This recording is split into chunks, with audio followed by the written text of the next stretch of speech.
the place to be.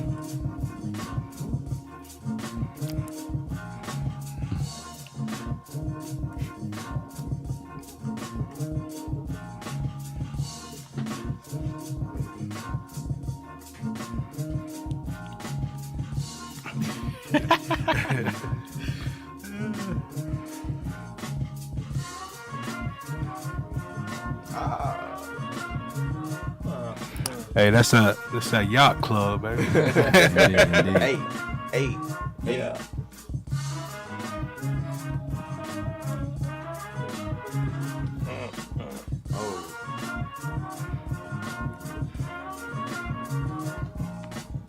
What a handful, can folk. I'm 11. I am with Honest, Big What it Baby do, what it Boom, Yeah. and Genius on the beat. Yo, This is Academy on Air. We just here to inspire, show love, and motivate. Yeah, Get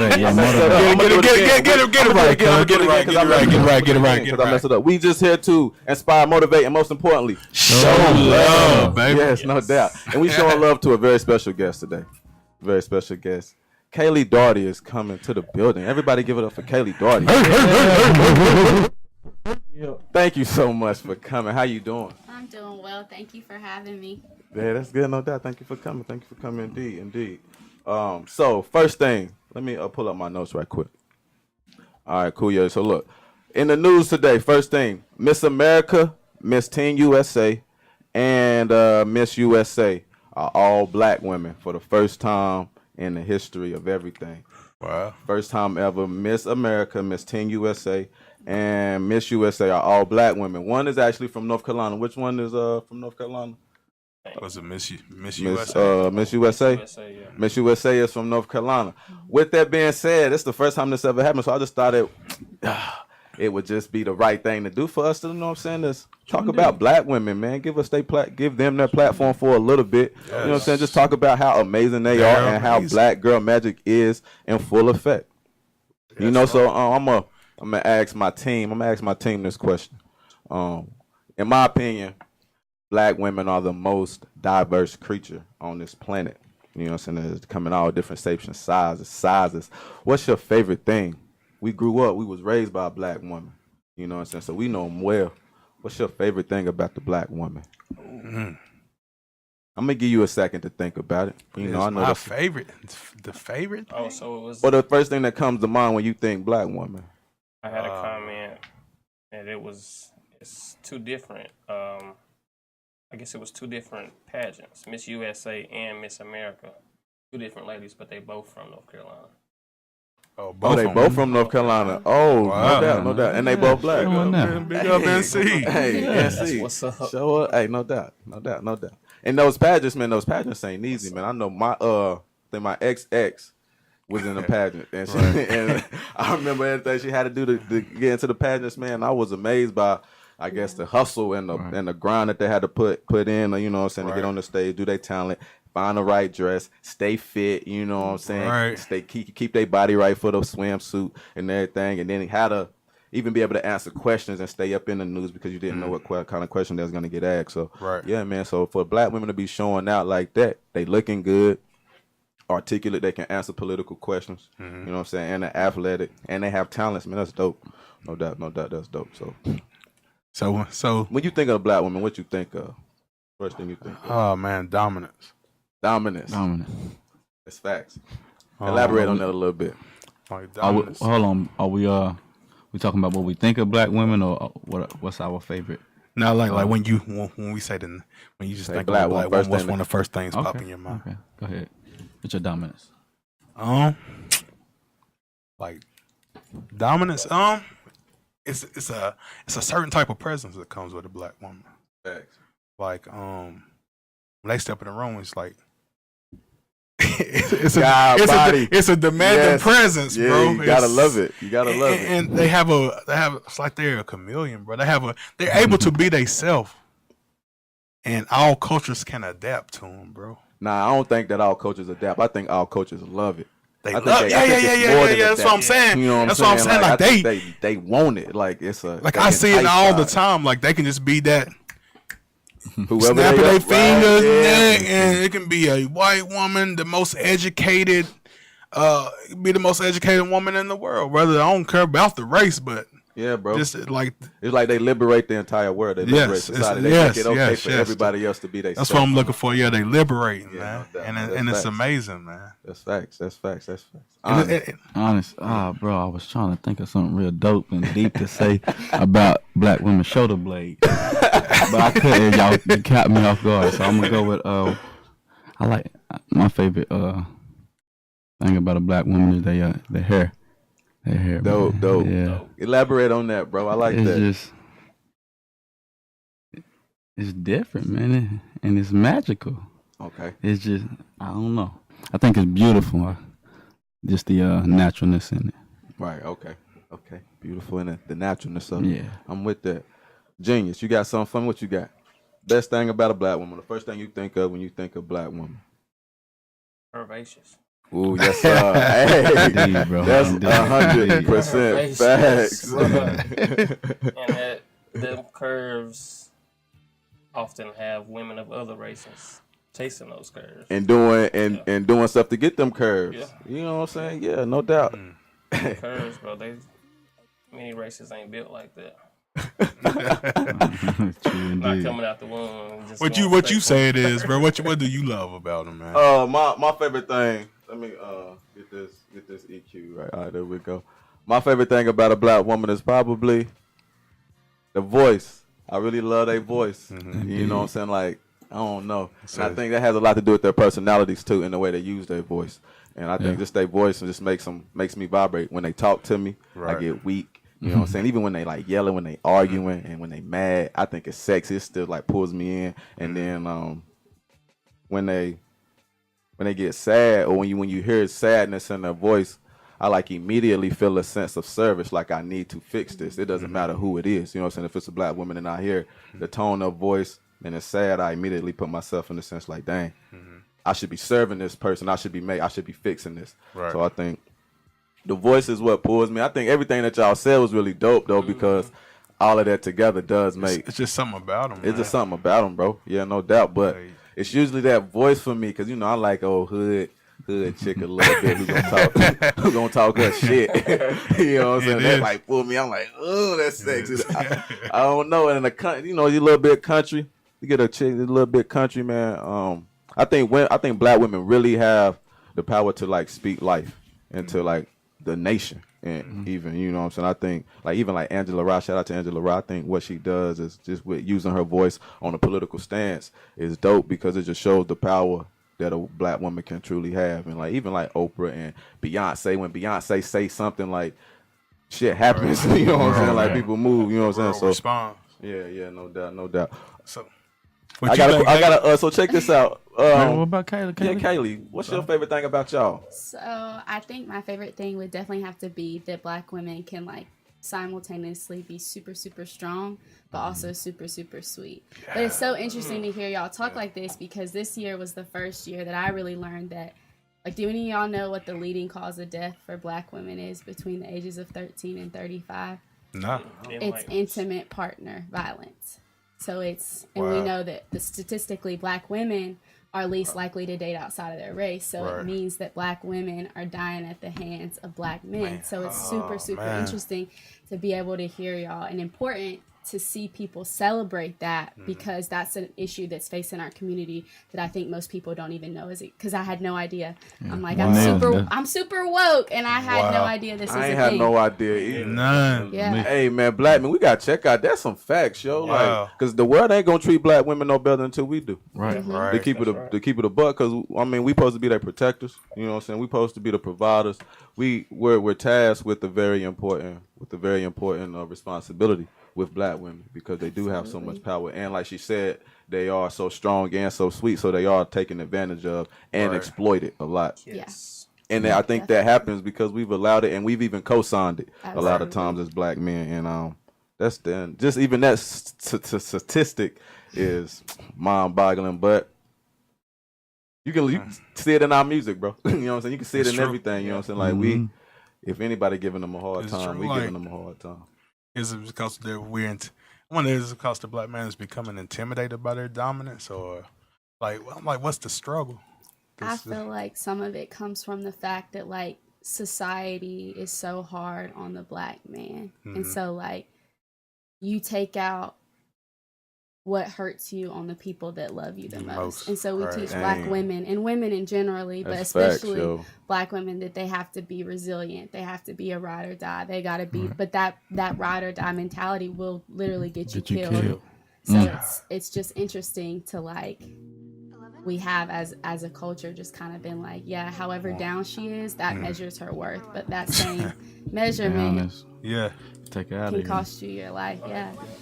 Yo, that's facts. That's a lot of gut checks right there. Gut checks, bro. Because we got a really big responsibility, bro. Black man. Protect your black woman, man. Yes, sir. What is it though? What you think it is, bro? You think we just soft out here? Now, like, I think honestly, I feel like Kaleigh put it all into perspective. It's like we're dealing as a black man, we're dealing with a lot. Facts. And I mean, when you go home, this is the person that you're usually gonna be around. Right. And you have to take that frustration. It's sad that it has to be taken out on your woman. Bro, have you seen that clip with James Baldwin when he's talking to that woman, and the woman's talking about lying? How you can go to work and just smile on these people's face all day. But then when you come home to me, I get the real you. I get the tears. I get all the anger. But then you go out in front of the white man, you smiling in front of his face. Fronting. Can I get them lies too? Right. I feel that. Even watching that, bro, they gave me perspective. You know what I'm saying? Right. But it was true. That's true as fuck. I think that was one of my statements when I was talking about living your life to make other people comfortable. That's kind of that kind of awoke me. Watching that James Baldwin interview, I was like, it's so true. I was telling you, I would catch myself just always smiling. Driving a bus, I have to wave at the parents. Hey. You know what I'm saying? Like, whether I'm in a bad mood or not. You know what I mean? So, yeah, like, and it's a shame that our women are getting the bottom. I mean, then we gotta uplift them more. Like we when it boils down to when you want to talk about it, like it's easy to, if you make yourself think about black women, think about the good things. It's easy. You know, so I think we entertain the bad stuff, and we constantly putting out the stuff, even not even to call it bad, but the stuff that we've been convinced that is negative. You know what I'm saying? We focus on that. We've convinced ourselves that we've let them brainwash us, I guess, in a sense. Like we've seen the show and we've noticed the show, and we can even call the show out, but then like we convinced by it too.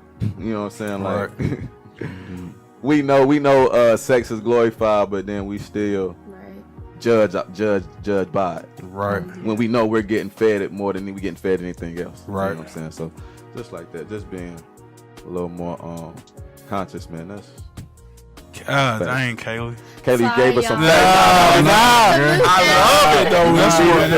We did it all. That's a real perspective. Yeah, like I didn't know them numbers. Like I didn't either. Ain't nobody killing y'all more than we killing y'all. That's alarming, up, bro. That's alarming. But like, what a responsibility do we all have to just meet people where they're at and like embrace them, especially black women, because I think that we say they're loud and they'll push your buttons and they get under your skin, and it's like, just let us be who we are and don't let it emasculate you or make you feel like that's a reflection of who you are as a man just because we're vocal. Because keep it a buck, celebrated. When we die in the streets, who be out there in them streets going on crazy for us? It be them black women. They do. They be going out there. You know what I'm saying? They be on the front lines for us, bro. That's a whole. But do you feel like the black woman sometimes can kick the man when he's down? Yes. Yes, no doubt, no doubt. Indeed. We just I think all two have sides of every responsibility coin. It's always to be like more understanding from and both sides. and loving. Definitely more loving. Indeed. That's facts. Some bad news this week, man. John Singleton, director John Singleton passed away this past week. John Singleton is the director of a lot of childhood movies that we grew up on, like Poetic Justice, Boys in the Hood, Baby Boy, Higher Learning, Four Brothers, 8 Mile, Shaft, 2002 version, and Hustle and Flow. He directed all those movies. I don't know Hustle and Flow for a fact is my father's favorite movie, one of my Really? father's favorite movies, because it's about producing, and it's kind of a movie that me and him grew to like together. You know what I'm saying? That because we was both producers and we grew up watching that movie, man. So big ups to John Singleton, man. Yeah, man. John. R.I.P. John Singleton. I'm like a lot of my favorite movies right there. Yeah, bro. Like they raised us. You know what I'm Strong saying? lesson. They had a lot of substance to all those movies. They was conscious, you know what I'm saying, before they time. Like you can go and watch How You Learning and learn and get lessons now. You know what I'm saying? Learn about gentrification and stuff. Wasn't that like Ice Cube's first? Mm-hmm. No, that wasn't his first. Like he did Boys in the Hood before then. Oh yeah, no doubt. Yeah, true. Facts.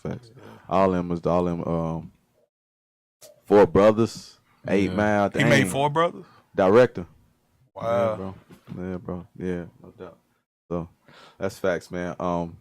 Let's get all this get all this bad news out the way, man. Man, R.I.P. John Singleton. Yeah, R.I.P. John Singleton. Big ups to him.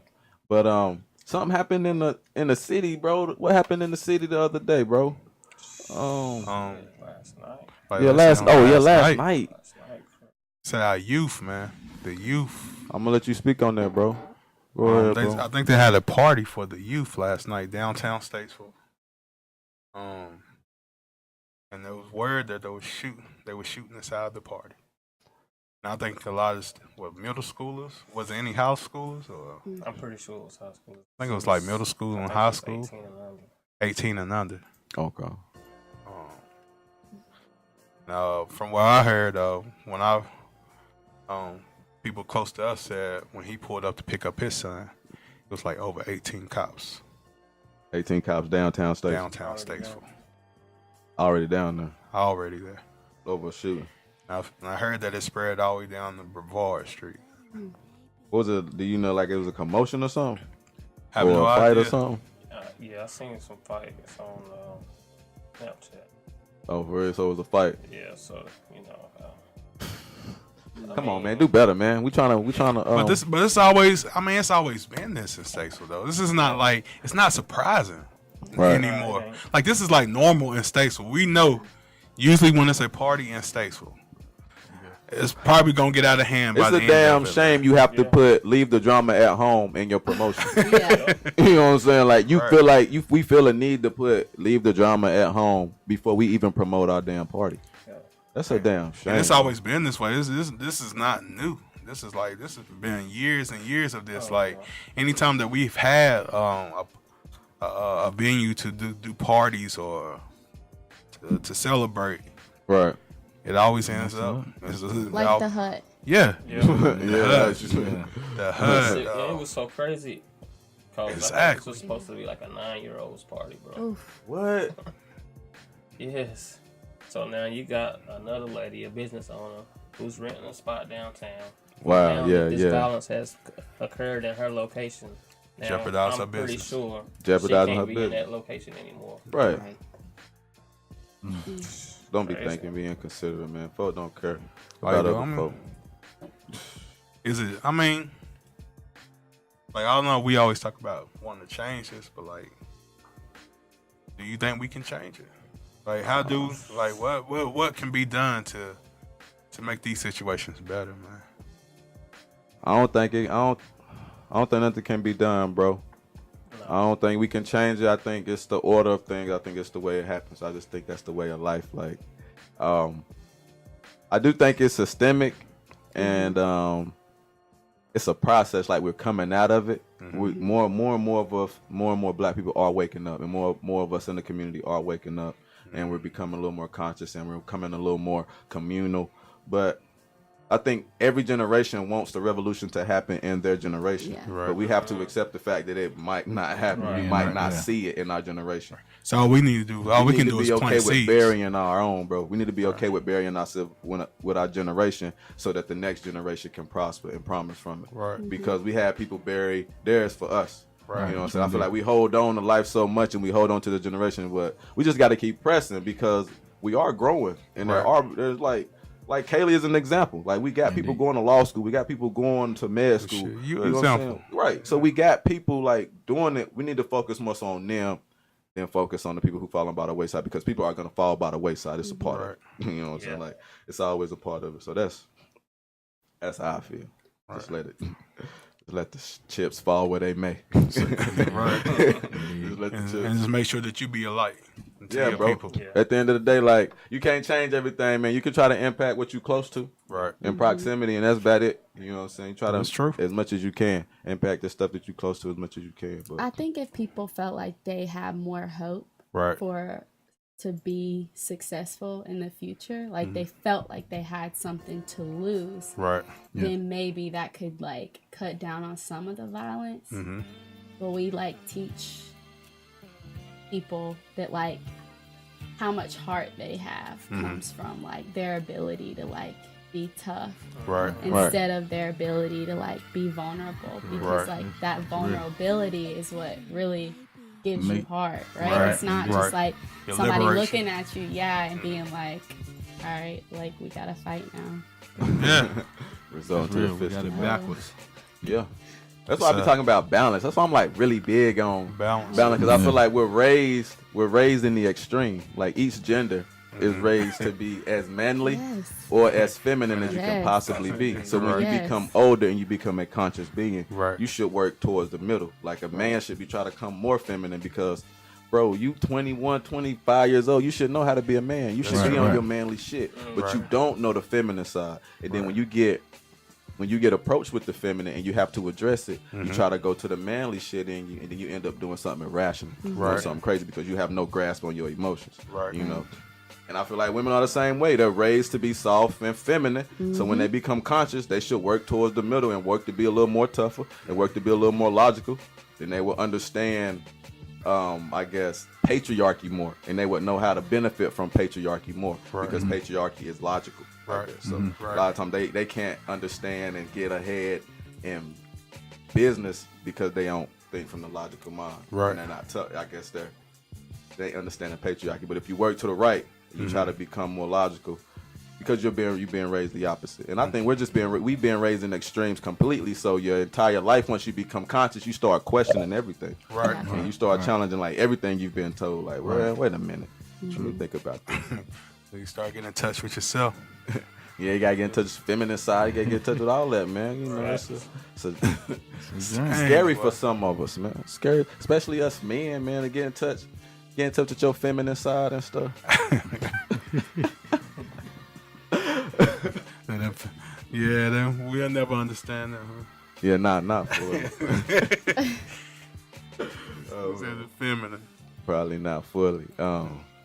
So let's transition to the most important part of the show. Show enough. Boom. Most important part of the show. Show enough. Show no. Kaleigh, Darty. So look, check this out. I'm gonna keep it a whole buck. That's what I told because Kaleigh's like a hometown hero. She got like all these accolades and like I've been following her. You know, we've been childhood friends, so I kind of I just know all the stuff she's been doing, and I know it was too much to remember. So I'm like, all right, I'm gonna just tell her to send me everything you've done Right. since college. Bro, I'm telling you, bro, I'm scrolling on Instagram right now, bro. This shit is like 2 pages worth of stuff, bro. But like, yo, she's amazing, yo. Like, she's really accomplished a whole lot, yo. And the city should be like really, really proud of her, yo. Like, she is like an example of greatness. Kaleigh, I'm gonna let you introduce yourself and tell us a little bit about yourself. You ain't gotta go into everything and blow your own head up, but I'm gonna throw some of these out here. Okay. But then you're gonna, it's just for you to elaborate on it a little bit. Okay. So basically I'll just start with law school. So I came to law school and I wanted to be super involved because I was in high school, but I wasn't in undergrad. I was way more quiet and shy in undergrad because I was like, I don't know, coming from a small town, you know everybody. You're so much more comfortable than when you get out. And so in law school, my first year, I really just focused on my schoolwork for most of the time.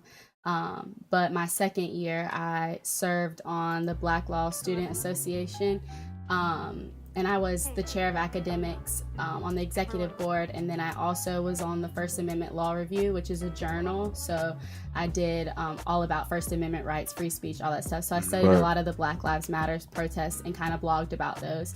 And then I also was on a moot court team, the BOLSA, the Black Law Student Association's BOLSA. Yeah, I was a part of that too. No, yeah, and then my third year, I was also on that same team. and we competed in regionals, and we won first place in Memphis at regionals. And then we went on to nationals, and we won third place at nationals in Arkansas. So that was super cool because my second year we got kicked out in the second round. Like, we really sucked. It was really, really bad. It was really bad. So, but we came back, we worked really hard, and were able to place so high at nationals. So it was definitely a good feeling. And I'm gonna interject right quick. Yeah. You said moot court. I know what Yeah. moot court is because I went to law That's school, true. but the Yeah. listeners and everybody don't know what moot court. So what is the competition? Moot court So and stuff? what we did in my competition was focus on specific issues that come from the Black community. So this year's problem was us focusing on the Colin Kaepernick kneeling situation. Okay. And so then last year's problem was like an unarmed shooting of a Black teen. So what we do with those is you basically pretend like you're going to the Supreme Court and Okay. you're arguing why your person should win, like whether it's the victim or it's the government. Okay. And you don't know who you're gonna be. Like, we flip coins once we get to once you keep going. Right. So it's like super nerve-wracking because you don't really know what you're gonna be, which side you're gonna be taking, but you know both sides pretty in and out. So it's basically just going before the Supreme Court kind of and pretending you're there. Got it. That's So- like, and then I served as the Student Bar Association's co-chair of the Multicultural and Diversity Committee. So to try to increase like inclusion and diversity in the law school because it's a very white profession. Right. Okay. So Yeah, no doubt.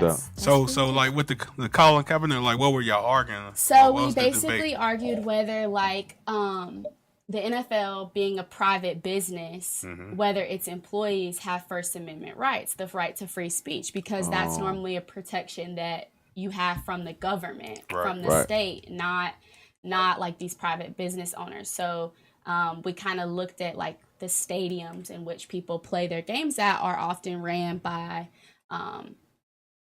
like the state or the that they're playing in. They're like city owned usually. Right. So we just kind of looked at a lot of their collective bargaining agreements and a lot of their contracts to kind of try to figure out would he be able to have some type of protection.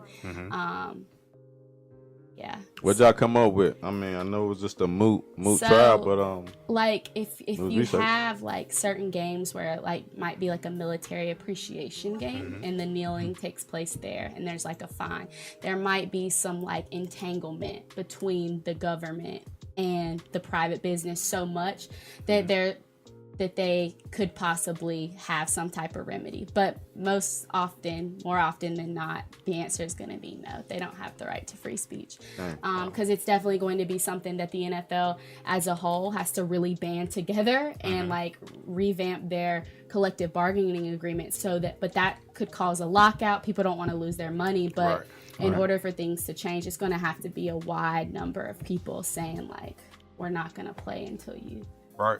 do this. Power in numbers. yeah, no doubt, so no doubt. That was cool. I've been looking into the news and I've seen like maybe at least 5 stories this week because it's like graduation week, right? So I've seen at least 5 stories of where like the black kid should get valedictorian or something and they can't be valedictorian because of hair or because of something stupid. Seriously? Yeah, or I seen one today in Mississippi where they gave it to the black girl had a 4.41 GPA, Okay. and they gave valedictorian to a white guy who had like a 4.34 GPA. So she had a higher GPA and she had more credentials, and they asked them why, and they said because of fear of white flight. Yeah. What is white flight? That because it was a majority black school, a majority white school, so they feared that if they had a black valedictorian, that white people wouldn't come to the school no more. Wow. So here's a funny fact. So in Charlotte, it's more segregated now, like our school systems, than it was in 1954 when Brown versus Board was Seriously? decided. Yeah, like because literally like white flight moving to suburbans and charter schools where they're taking their kids out of public schools because Well, they just don't want them to be in all black schools, honestly. That's Fear. Yeah, so it's like, damn, we're really not But at the same time, progressing. Man, it's so complex though. I mean, because I hear stories of even the elementary schools in this area. Right. Like I've heard, I mean, like as many know, like I work at a predominantly white elementary school. Right. And I will say it is a different type of environment. And then I know the other teachers that work like at East Iredale that say it's just chaotic. Like the environment's just, the kids are more rebellious. It's harder to get control of your classroom. And then like in my school, it's just it's a peaceful environment. Like you don't and I. But is it like, I feel like white kids go about being mean, maybe not fighting, but like, I mean, this the suicide rate. So you know that bullying is still taking place, just in a different fashion. And it's set up different, It bro. is Like set up it is. Because we learn so different. You know what I'm saying? Reason why black kids are up running around and you can't control them is because we don't learn like that. Like if you go to Africa, you see how we learn. We learn up and moving. We learn listening to songs. We learn through lyrics. We learn through dance. We learn through like kinetic, lit, and auditory, and all those different types of learning. That's why if you set us in the desk and just tell us to read something to learn, that's why we. But I will agree though. I mean, because the teachers do handle the kids a little bit different at my school because they have a fear of the parents. Yeah. Word. Like PTO. So they pull up game strong. They pull up game strong. Like, how dare you do this to my kid? I will have you fired. You know what I mean? But that's right. And it is because I say like we don't even have any type of disciplinary action in our school. Kids don't get rolled up in it. And this is a predominantly white school. Yeah. Almost 1,000 students. Like they don't have write-up slips. Kids aren't getting rolled up. It's not getting rolled. Ain't no write-up slips. They don't even have after school detention. I got a stack of write-up slips. They don't have ISS in my drawer. We don't have ISS. Teachers, no the kids go to the principal office if they're being bad in class and sit with the principal for an hour, however long they need them, and send them back. Wow. That's crazy. It's like we don't even have like, you know how you got the extracurriculum class like for kids that's a little bit slower. Right. Ain't none of that. that. How dare you tell me my kids slow? The kids just they gonna figure out a way. Oh, they gonna pass them through. That's what they call it gentleman C. That's what they get at Harvard. Right. So I'm like, it's gentleman C. God, like, is it privilege? Are they really being privileged? That we just don't see it's systemic. So we can cover it up and make it look smooth. Yeah. Right. You know what I'm saying? That's facts. Because I like some of the kids' behavior when I was in school, I'd be like, man, they was suspending me for this stuff that y'all doing, bro. No doubt. I was getting kicked. We got some scary ass principals, bro. And I can say that being a teacher, bro. We got some scary ass principals, bro. Like I tell the teachers as a teacher assistant, I'm coming from a background. I'm used to discipline. Right. Yeah. Like this little boy is out of control, and the teacher's like, we'll deal with it. And little Johnny, you need to quit doing that. You can go back. And it's nothing, bro. No discipline. I'm like, yo.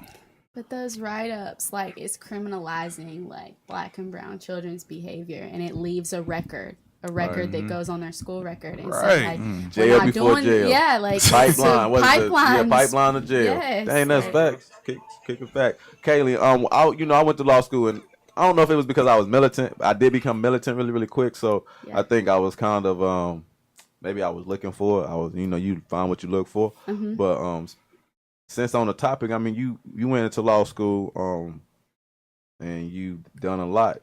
To speak about the being a black woman, and I know that's your statistic, or we were proud of you, but I know you ain't see a whole lot of you on that journey. No, so my class had like 15 black kids out of 250. Wow. So There's salute like to you for 30. being one of them. Salute to you. There's like 30 in the whole school. I definitely think that, like, I'm blessed to attend like a school where it's a more inclusive environment in terms of like there's a lot of liberal thinking, forward thinking people there that you can find a lot of allies, and I did. So I was blessed in that way. But it's really hard when you get into classes and I'll never forget my first year being in constitutional law, and we were talking about Loving versus Virginia, which basically says interracial marriage should be illegal because it's going to create a mongrel race of like contaminated human beings. What? And I'm sitting there, I'm like, oh, this is me, like my mom Seriously? and my dad. Yeah. And so like, just like the whole, it didn't hit for certain people on a way that it would, like it hit for me, and I like felt like I had to speak up all the time. Right. So that would be the one thing that I would say is hard about just being Black and being in all white spaces. Is Feel the like you had to burden you represent the feel, whole race, to like pick up like the axe and be like, okay, you're not about to say all this. And so that definitely was hard, but how do you deal with that when that gets overwhelming? I assume that gets overwhelming sometimes. Right. Did you have like a mechanism that you would do when you didn't want to go at bat for Black people, or was you just always willing to go at bat for Black people? there were days when I was like, I always tried to be intellectual with my arguments. I didn't want to just sound like the angry Black girl, even though I have every right. Everybody has a right to be angry. Facts. But that was in my mind a lot, and I didn't process it. So I cried a lot my first 2 years of law school. And like halfway through my second year, it kind of just like I had a breakdown about it. I was just like so upset because like I didn't speak in class about something I felt like I should have spoken up about. And so like just trying to learn now that like your best battles are won when you're like mentally prepared, and sometimes you're just too tired. And luckily I had people in class that, like I said, were allies and would, you know, pick it up for me when I was like tired of picking it up for myself and for my race. But do you feel like that make you a beast? I do. Having to go against, you know. So I think definitely now I like use what I've learned, especially when like, because most people that are super racist are super uneducated. So I like to tell you how much smarter I am. Like what you're saying makes no sense. So, like, Indeed. that's one thing that I'm glad. And I've also learned how to do it in a way where I'm super emotional. So like I cry, get angry, like it's my face gets red when I'm upset. And so that would be me in a class of like 80 people. And I'm like, I had to really learn to like put that mask on and just be a different person, like whenever like code switching but still being passionate. Like it's passionate to be the code switch, and you know, so it's hard to be passionate and code switch. Is. Yeah, and being in a field, like I want to come back to Statesville and do criminal defense. Yeah, speaking of criminal defense, why is you? I read in your bio that you drawn to that and you love that. Why do you think you love it so much? Is it because Black people are overrepresented in that? Absolutely, like 100%. And I think that it's just like the system was really designed to oppress Black people, and like that's just, there's no way around it. You cannot look at our history, mass incarceration. We've legalized weed, but we have like Black and brown women in prison for this shit, and we got other people making it's $1 billion business. So it's like it's set up in a way that, I mean, crack cocaine, you just look at it. And so for me, that's something that I found, like, you're taking the most vulnerable group of people in our society, the most damaged group, what you've done the most harm to, and you're still just putting them in cages like they're animals. And so I think that there's just not enough love from like attorneys too. Like I really want to I want to tell people like, I love you and I know you can do better. Like I know they're telling you can't do better, but I believe in you, and you're more than the worst thing that you've ever done. We all are, because we've all done stuff. So do you feel like a lot of these criminals are just being misrepresented? Yeah, I think they're misrepresented, and I think that the system is just set up in a way that we focus on punishment for a reason. We don't really care about the community being safe. We care about punishing people for things that they do wrong. So it's like, I think that when you approach something with love and like understanding and forgiveness, like you have less people going back to jail after they get out, because you're telling them like, yeah, okay, so what? You sold some drugs, big deal. Like Flint, Michigan, like you're poisoning water pipes, and like there are worse things that you could be doing than like. And I'm not saying that doesn't have a harm, but I'm just saying like we're all more than the worst thing we've ever done. Yeah, I always feel like it's systemic. It is. It's especially the pipe. I think the pipeline to prison, and then how hard re-entry is. Because in law school, I remember doing my upper level writing requirement on how hard it is for prisoners to re-enter into society and then get treated like a citizen again. You know what I'm saying? The hoops they have to go through. There's not really a lot of resources in the prisons that they're in already to even keep them up to date on what's going on. Look how many people are being damaged by just that one move was removing his father from the house. Yeah. He's damaged. The kids suffer. Facts. The mama. Yep. And like, and then when they even come, and I think a lot of about black men, because coming in, black men are supposed to be providers and protectors. Right. So we're automatically put with that responsibility, and a lot of black men don't get a whole lot of chances to mess up. You know what I'm saying, when it comes to that role, and then you come in with. You can't get a job, and society already looking at you sideways. Right. But then you can't even get no job, and it's just, now you frustrated. Right. Now you frustrated. You Now got you abusing the wife up we was talking about earlier, right? Because Yeah. I'm frustrated. and now you ain't shit because you sleeping on somebody's couch. And then you don't then you don't get that dominance inside your home. Like, Oh no, because you ain't that's got no because some job. woman Boy. be like, Hell no. Yeah. You don't. because what they if done got no her job? brainwashed to a way like, I don't need you. Or I can't rely. I on can't you. rely on I have you. to be stable on my own. Yeah. It's like people go to jail and they pay their debt, they serve their time, and they come out and they're still punished for it. Like, we're creating an underclass. Like, we have like these people, and we're not even giving them an opportunity. They do what you tell them they have to do. That's us, right? That's the subliminal message in Us, the movie Us. We're creating a under society that's a mirror of who we are, but what we've convicted. I haven't seen. I have to watch that. Yeah, you got I haven't seen it either. Yeah, I thought think it might be that's too scary. So. That's a subliminal message for us. Kaleigh, I got a personal question for you. Okay. You're well accomplished, very well accomplished.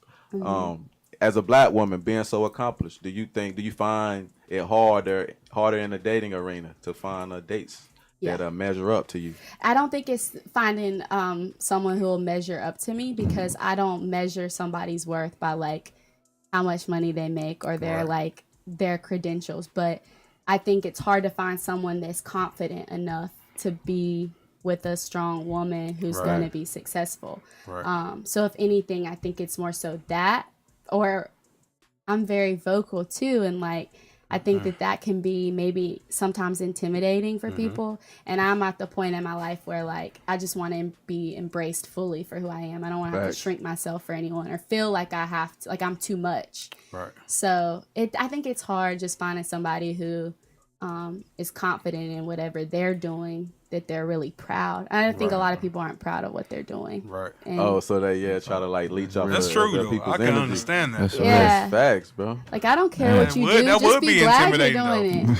You know what I'm You saying? ain't You got got a nothing going- lawyer and then you ain't got nothing going for yourself. yourself. It's like, man. But But still, what's man, nothing going for I think yourself? Like, I mean, but like, Right, like man. we looking at like, man, I just work in this factory. She's gonna be a lawyer. Like, just But she doesn't- chose you, bro. She chose old factoryness. yeah, you should feel like, You know what I'm saying? She still chose you. You You know what I'm saying? Women choose you, man. It ain't in the ring. It ain't really about what you doing. It's about who you is. If she like you, she like you. You know what I'm saying? She gonna, black women give us all kind of chances. You know what I'm saying? They let True us that. sleep on the couch for a month. You know what I'm saying? So get your stuff together. Get our Yeah. shit together. That's the thing. That's yeah, it's just hard to find. I think it's hard to date in our society, period. Like, why is that? You think it's because of social media? I think people are disposable. Like, so it's just like this one, like next 15, like another one's coming. Like, we just like really are just like whatever. Like, everything's so accessible. Like, there's no value Yeah. to anything. So we don't. Like, I think that's more so what it is. What you like about that 11? Man, I don't know, man. I think we can't communicate. I think that's we have dating woes because we can't communicate, and I agree. a lot of our communication is really just pseudo communication, and it's a game. You know what I'm saying? It's really just we won't give people an opportunity to interact and experience our energy. So everything is pseudo because you're saying it. And I feel like anything that come out your mouth is kind of fake or pseudo. When So you're I'm trying to saying like what impress y'all somebody. both been second dudes. I mean like Oh, when- I've been out of the dating scene for a long time. Do so it do it hard for me? it feel like people just don't know how to communicate anymore with the dates and the dates and things that you've been on? Like, I'm kind of in Kaleig's, but I kind of feel like I intimidate people. right. You know what I'm saying? Like, I feel like I hear, and I'm on social media and stuff, so I see a lot of posts about how women want this black man who's smart, who's articulate, who reads and does all this shit, and I do all that shit. But then, like, I do feel like in the presence of me, I don't know, it might be my selection, but in the presence of me, I feel like I get a little. They're either intimidated by me, or they try to match my wit or match my clever and like fail horribly, and they like end up embarrassing themselves. I'm like, why are you trying to be as smart as me? Like, why are you trying to match my wit? You know what I'm saying? It's either like one or the other one. It's either they feel like, I don't know. So now y'all just I'm just like, just be yourself. Like, I like you for being yourself. Right, you know what I'm saying? Like, don't try to be like me. You know what I'm saying? Like, but if I'm doing something that you into, that's one thing. Like, if you see me read and then you're like, oh, I'm gonna get into that because you're into that. What you reading, babe? You know what I'm saying? Stuff like that. But I don't want no woman to just form her life to mine because mine is so appealing and he looks like he has so much peace, so much going for him. You know what I'm saying? I want to be able to learn from my woman just as much as she learns from me. Yeah. And I think maybe women think that I can't learn from them when they see that when I've accomplished so much. I think maybe that's it, but I don't know. But I do feel I had the same issues. So just intimidation. They intimidated by. Yeah. And I'm vocal and I'm strong too, bro. Right. You know, like if I feel something, I'm gonna say it. Yeah. You know what I'm saying? And like I might have to apologize. And you gonna stick to your gun. And I'm gonna stick to my gun. So I've had to learn to not like lawyer my arguments in my personal relationships. Can you teach me how to do that? Because I swear, every one of my exes swear. Like, you talking to me like you a lawyer. I'm like, how do you? Am I on trial? Why are you cross-examining? I don't know. I still don't. Y'all just ask the right questions. Yeah, that's all it is. That's real. I still can't figure that out. I'm learning that. Can you give me some tips, so, please? Like deep breaths first, like when you're arguing, and I try to like. I think I try to just like somebody's feelings are their feelings. Like there is no right or wrong way with how somebody feels. Facts. And if you really love somebody, you have to acknowledge their feelings. Even if you're like, in my head, I sometimes will be like, well, you shouldn't feel that way because what I did was based on X, Y, and Z, without just being like, just listening, being a better listener and stop being so defensive. I'm super defensive. Okay. And so I've had to learn that like, where is that coming from? I can laugh and say that it's coming from the fact that I went to law school, but it's probably coming from a deeper place. Like, why am I being so defensive? Have you found that place? Have you found where that's coming from? Because I got that same thing. I'm searching myself. Like, why I always, I was just learning. I feel like you're always on the defense. Yeah. Yes. Like, I mean, I think it's just I have insecurities.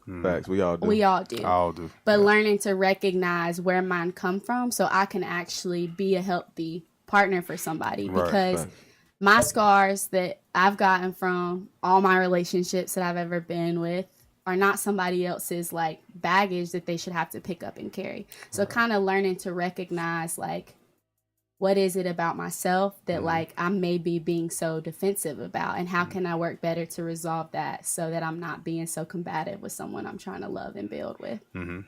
Word. So I think like coming from with y'all being lawyers or studying law, I just think,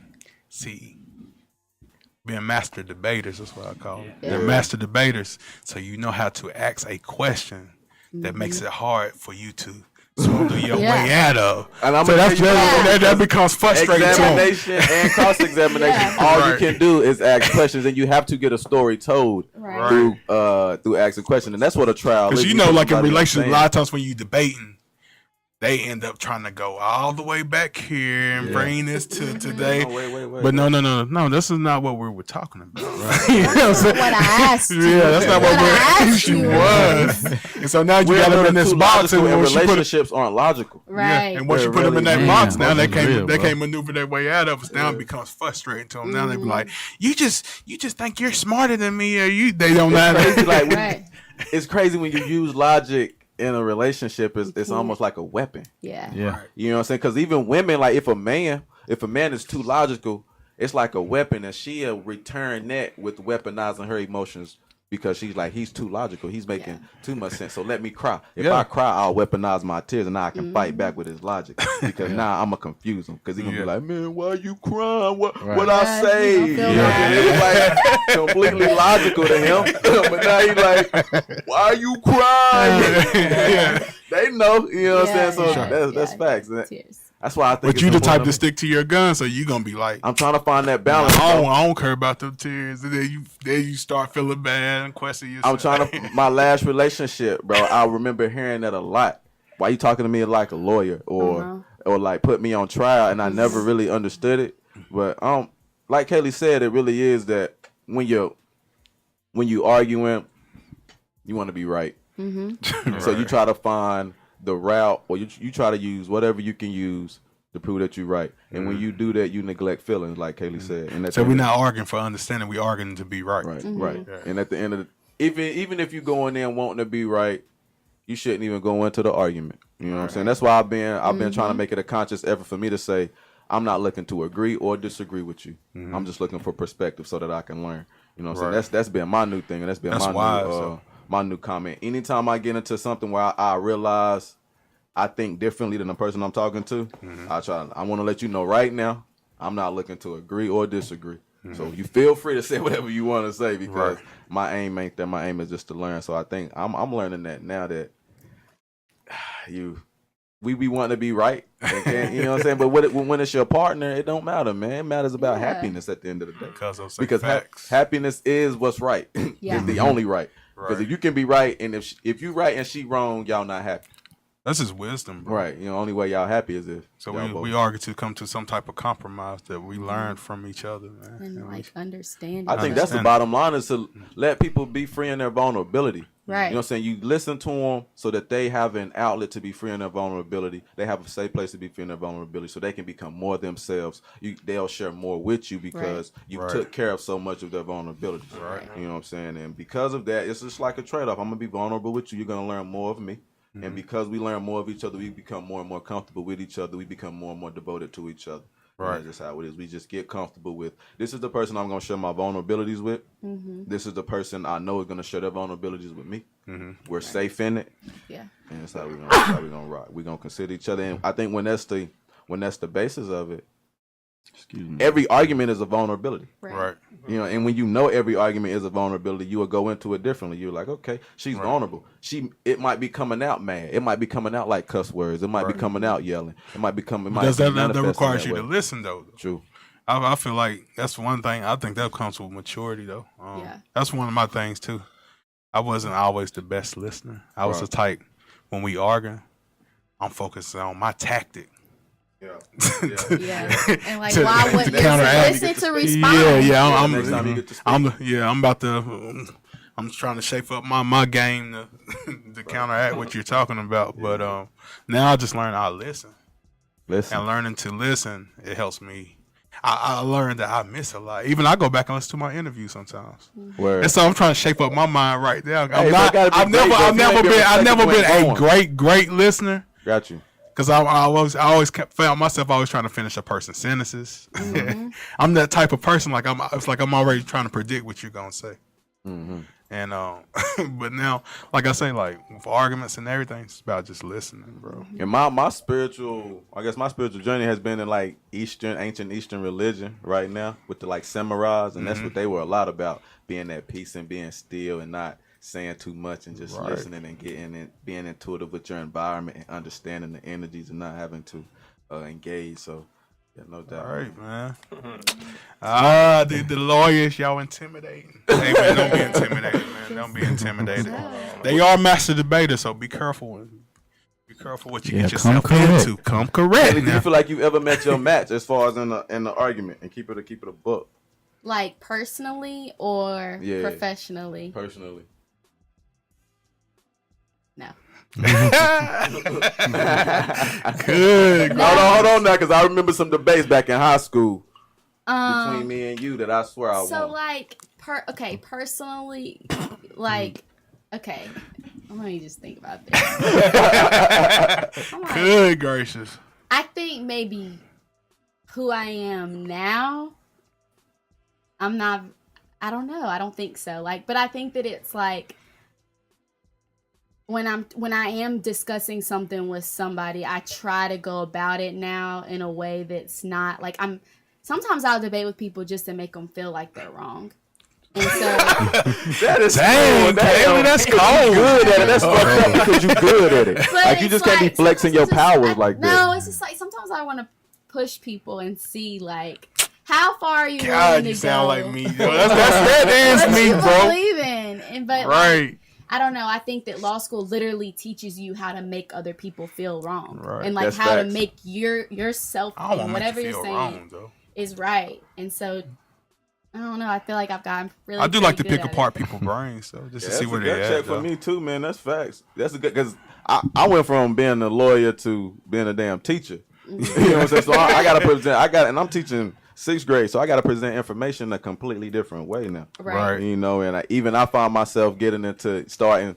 I'll talk what you call legalese, and, you know, to get my point across. And I'm like, man, I'm talking to 6th grade. 6th graders, right? Wait. All right, let me figure out another way to say this, but it is a whole nother language. I think it's even a whole different way of learning when you go into law school. You learn a different type of way too. But I think you have to remember, like when you're arguing in like with the law, it's like literally like so adversarial. When you're debating with people you care about, you still want to have some type of relationship at the end of, or don't you? Like you That's do facts. or you, You don't. need to ask like, that question. That's facts. So I've been trying to like, I don't want to push people ever to the point where they feel like they can't talk to me. Right. It's gonna be met with so much like resistance. Right. Because I'm super, super liberal about my beliefs. Like, I feel how I feel, and I feel very strongly about it. Right. And someone else, if they can't meet me there, sometimes I'll just You gonna run over them. Yeah, I'm like, what do you mean? Like, that's how you Is that feel. usually what happens? You find yourself having the, I guess, what we call the Badu effect on men. You start running over them, and they become an extension of you. I don't think that it's necessarily running over them, but I think it's just not allowing them space to, like, feel their feelings. That's definitely, like, something I've had to work on, like, diligently in myself is, like, being more, like, just allowing people to be, like, vulnerable and be, you can feel your feelings, like, and I'm not going to attack you for you feeling your feelings. So I try to do that much better now, but that's definitely some constructive criticism I got in some old relationships that, you know, I can't talk to you about anything. Like, I can't tell you how I feel because you always telling me why I shouldn't feel that way, or you make it about you, how you feel. Right. So, like, I don't ever want to make somebody I love feel like that again. So, trying to work on that.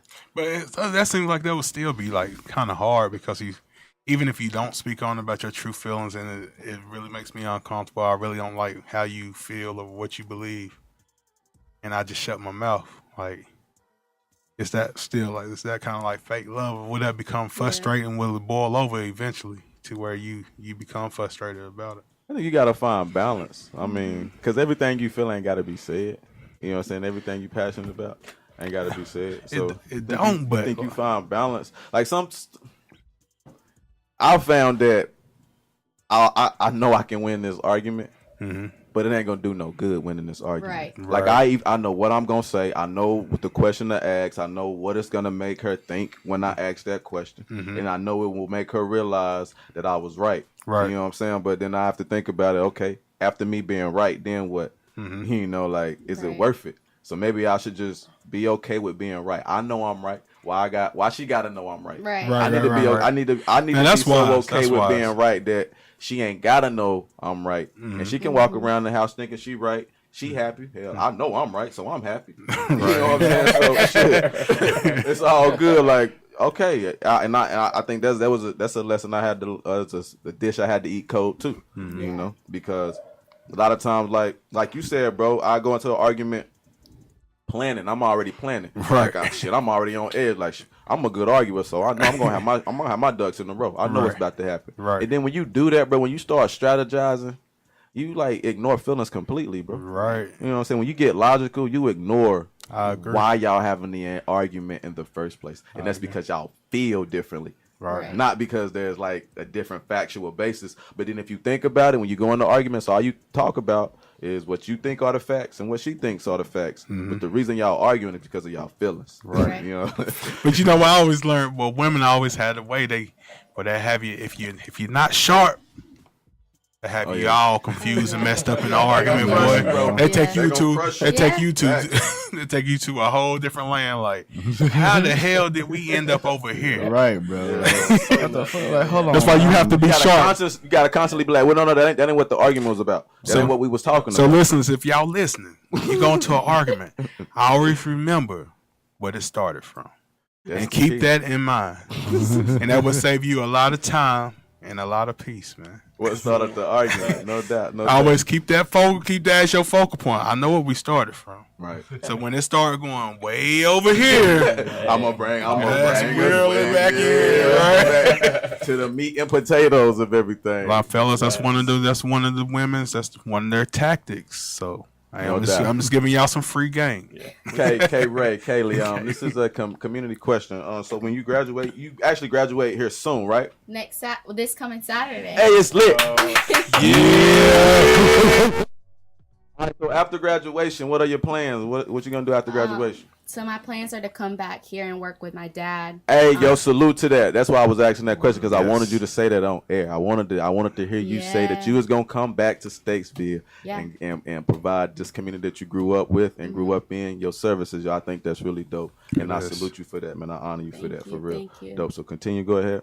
So, and then my brother graduates from law school in 6 months. Salute Jordan Darty. Shout out Jordan Darty. So, man, Jordan got some songs together good for me. I know, I love it. I love that he's doing something that makes him happy. Right. But then we'll both come back and work with our dad and hopefully just try to like give back to the community, because I feel like for so long, like I just wanted to get out of Statesville. Right. Like I felt like, there's nothing for me here. Like, but they need you. But I thought too, like I didn't really. Now that I'm older, I like love coming home. But at first, I was like, they're too closed-minded. Like it's not open enough for me. Like, there's nothing for me to do there. But then I realized, like, wow, like the importance if everybody could come and give back to their community. Speak that. What a different community it could be. Because I keep thinking to Yes. myself, and I told Tevin this when I first came in, like there are so many people in school that were 100 times smarter than me. Right. Like, I'm smart, and I'll own that. Oh, you was cum laude. You skipped over that. You graduated cum laude in UNC, Chapel Hill. Well, NC State. NC State, my bad. But there are people that I felt like I went to school with that were, like, just as smart, if not smarter than me. Right. So, like, if we have a community where there's more opportunity and more representation of, like, here, you can do this too. Right. Then, like, what a way we could build the community. Because I just feel like if I didn't have my parents, like, Support. I wouldn't want to come back, or I wouldn't have wanted to even, like, wouldn't even know what I wanted to do if I didn't have somebody pushing me. Right. Because when things get hard, and let me just say, like, I was miserable the past 3 years. Like, I worked myself to death. And, like, I'm happy now because it's paying off. But, like, there were so many times I wanted to come home. Even in college, like, I begged my parents to let me come home and go to Mitchell. Because I was like, I don't want to be, like, at school. And they were just like, no. So if we could just, like, show people that, like, yeah, going away is hard, but you have this support here and you can do it. Gotta persevere. Yeah, then I feel like more people from here would be able to make it. It is. That's dope. That's dope. Shout out to the parents. Shout out Miss Darty. Matter of fact, Mrs. Darty checking into my live a while ago. Hey, that's my baby. Shout out. And that's what we was talking about earlier, though. Just like that support system. Yeah, having that how support important system. it is, man. Yeah, man. I had both my parents and my brothers, man. Like when I went off to college, dang, man, I had so much support, bro. It was crazy. Yeah. Like I didn't feel like I felt like I was set up. They weren't gonna let you fall. They weren't gonna let They me fall, bro. sustain Like, you. Right. yeah, man. Even I remember my brothers, man. They would just boost. They had me feeling like I was Superman, bro. And I'm the little brother. I'm the youngest. And I remember I could stand in the face of a lot of adversity, and I could stand in the face of a lot of seniors that I had to go up against on the football field, and a lot of upperclassmen and like in debates, because my brothers and my parents just boosted my head and they made me feel like I was great. You know what I'm saying? Every time I went home, I was getting juiced, and it was juicing me up. So when I was going back into Got the that wilderness, strength to go back. yeah, bro, I was like, yeah, I'm ready, because my, you know what I'm Yes. saying, my family believing in me. So. Yeah, just having people love you.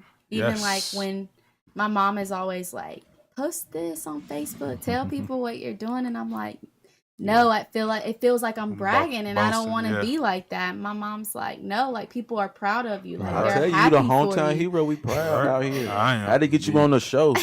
Yes. We proud. What I've learned, I worked under an attorney, and what I've learned, being an attorney, you have a lot of opportunities to get involved in the community You do. other ways and start or like head start or even found other businesses. Or have you ever thought about, you know what I'm saying, like doing something more communal or having something outside of the law firm that you could do for the community? Yeah. So I definitely want to do some type of like diversity scholarship, because I think money is a lot of the issue. So I think when you make money and then you can kind of give it back into our community, like I think Power Cross and what they're doing is like an amazing thing, but we need more community like efforts like that, because I see like PJ Claiborne and how much he loves those kids. And so when you have those type of like nonprofit like work in your community to help people and support people, like I just want to do more than that. I just want to do something like that. I don't know what I could do necessarily with the youth yet.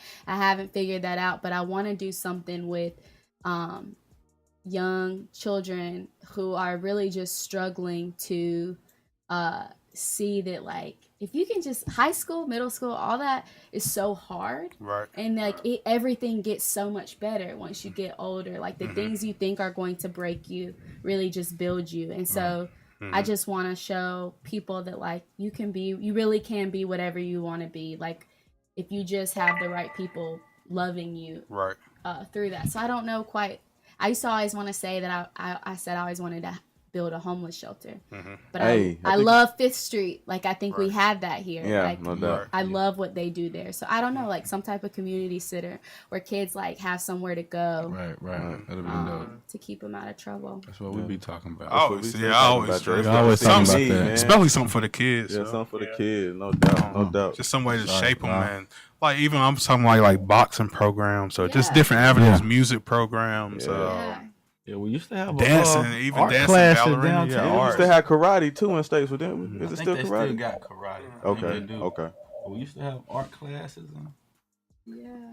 Shindig. Got to get more communal though. You know what I'm saying? But that's basically the basis of this entire radio show and this platform, man. You know what I'm saying? That's why we try to show love. My friend Linda, she said, "God bless you." She said, "Tell her to keep up the great work." I told you, amazing. hometown hero. Thank you. Yes. I've never really been more inspired than coming out of law school. I know I have like the tools now to be able to kind of reach back and like pull other people up with me, because I just know that there's so much talent here. And if I could just tell them, like, you can do it too.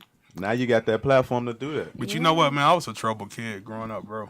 And you know what made me want to go to college? My cousin Corey, bro. He's a doctor now, but grew up in the projects. I think I was troubled, but he did see potential in me, so he took me. He just let me go stay with him for a weekend at Winston-Salem State, and just that environment, and seeing he was kind of popular on campus too, because he was very smart. Yeah, and everywhere he went, all the ladies like, "Hey, Corwin," you know what I'm saying? I thought it was just like so dope. And as a kid, I was only in 8th grade at the time. Oh yeah, but that vision and seeing how cool it was on campus, I was like, that was enough to make me want to go to school, man. So college kids, the cool kids. So yeah, man, I just feel like like she was talking about just some programs to inspire the kids, man. Inspire the kids, because they don't. I mean, if they don't see it, they don't know what it is, bro. I agree. And when we go out and we see it, I think it's our responsibility to come back and show. You know what I'm saying? Right. Especially, I think it's really big, man. Serving the community you grew up in, serving the community that served you. Right. You know what I'm saying? You go off. You might go to a different state. You might go to a different city to get your education, but you need to find a way to serve the community that served you at the end of the day. And that's why, I mean, that's big ups to Kaleigh for even coming back, because I know there's a lot of clients in Raleigh and Charlotte. You know what I'm saying? She ain't got to come back to. That's love, so bro. That's love, man. Do you feel like for a lot of teachers, like, well, if do you have a passion to come back here and teach? Bruh, if they give me Statesville High School, I come back. I come back and be a principal. I come back and do administration. Right. Yeah, no doubt. I'll come back and do administration. Yeah. So. I just feel like when you're from the area, you can reach people better. Yeah. Like, I know a lot of people would probably think, like, you can't understand, like, what I've been through. And, like, maybe I can't. Maybe I didn't grow up the same way that you did. But I promise you, I can still love you. Right. And I can still see potential in you. Right. And I can still do whatever I can to help you see what I see in you. Do you encounter that a lot though? They feel like because of your background or where you come from. Well, I didn't have the same opportunities she had. You had this and you had that. Yeah. And my dad and my mom have always. My mom, she works for hospice, so she does a lot of stuff in the school systems with grief counseling. And my dad, he does criminal defense here too. So I think I've learned a lot from how they value the community, but also how someone's desire to shut me out and tell me I don't understand.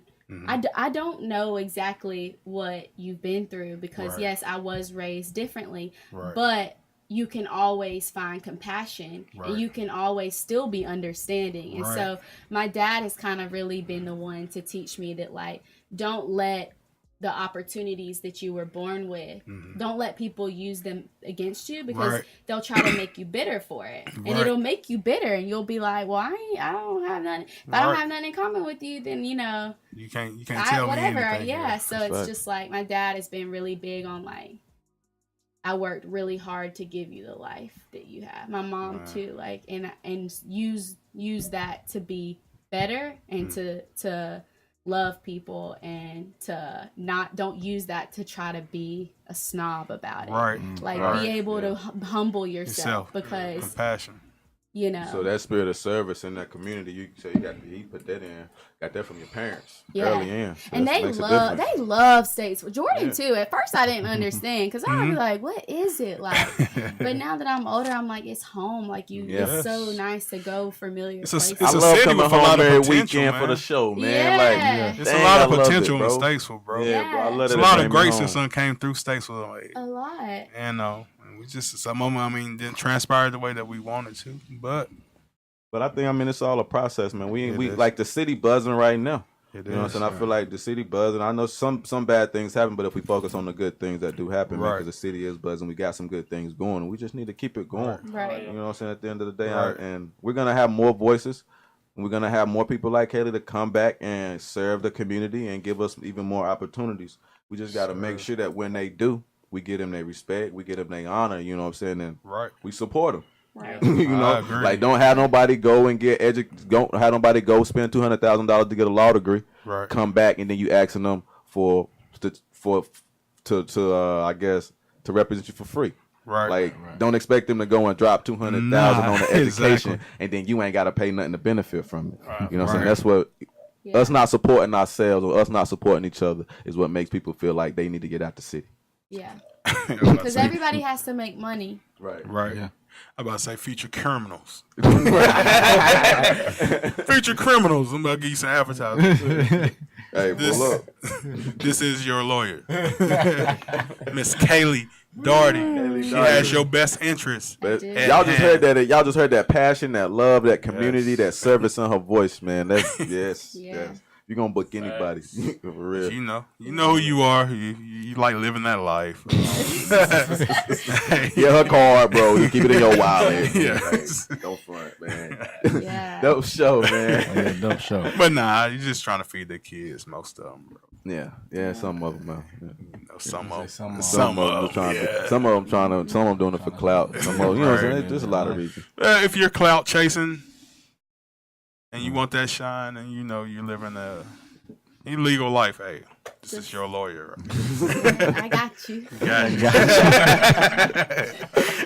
Kaleigh, thank you so much. Thank you so much for coming out, man. Dope show, man. Dope interview. Very informative. We love that passion in your voice, that service, man. Thank you so much for everything you've done. So much love, man. So much love. I just felt the love from her. Bro, and it was so sincere, man. So sincere, no doubt, man. This is Academy on Air, man. We just here to inspire, motivate, and most importantly, show love. Already, man.